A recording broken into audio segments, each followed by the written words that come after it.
Welcome to the analytics section of your account. Here, you can keep track of your funnels, websites, QR codes, forms, and survey details.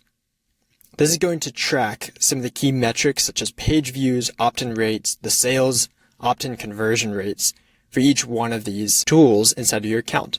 You also have the ability to go from one of your funnels or websites or QR codes and select several of the different options of the forms that you've created. For example, if you jump into forms, you have the ability to look at all forms or select from a drop-down from all of the forms that you have inside your account so that you only see the applicable data that you want to track.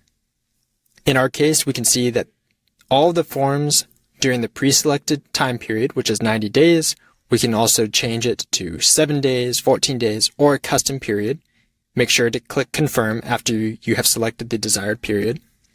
And you will see that all forms during the selected period have had 16 total views, 28 responses, an average engagement time on the form or to complete the form, as well as a completion rate of 3.7%. You can then click into forms, surveys, QR codes, websites, and funnels and get a lot of the similar data. Once you're happy with the analytics, you also have the ability to go and click into that specific form or funnel. In the funnels and website section, you can see page views in a pie format in which you can hover over parts of the graph and see a specific number of page views for those funnel or website landing pages. You can hover off of those and also go and see those details during the page view line graph.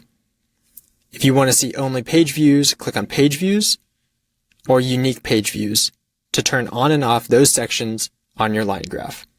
Once again, you can click on opt-in conversion rates and only see those details, see total sales, and to see the total number of opt-ins on your funnels and websites.